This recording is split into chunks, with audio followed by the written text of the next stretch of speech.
सुरगुरुं वन्दे जगत्कारणं वन्दे पन्नगभूषणं मृगधरं वन्दे पशूनां पतिं वन्दे सूर्यशशाङ्कवलिनयनं वन्दे मुकुन्दप्रियं वन्दे भक्तजनाश्रयं च वरदं वन्दे शिवं शङ्करम्।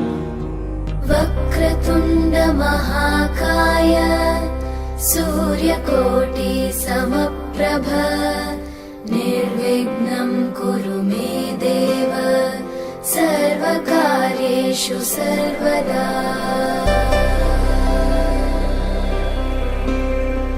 वक्रतुण्ड महाकाय सूर्यकोटि समप्रभ निर्विघ्नं कुरु मे देव सर्वकार्येषु सर्वदा।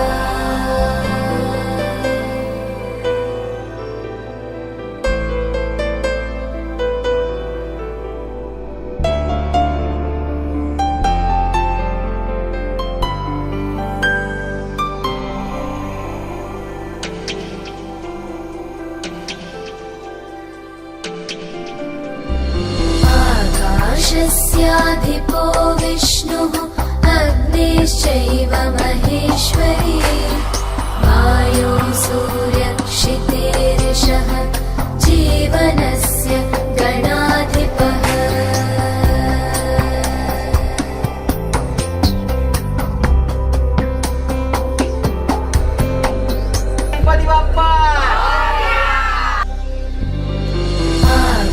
आकाशस्याधिपो विष्णुः अग्निश्चैव महेश्वरी वायो सूर्यक्षितेरिषः जीवन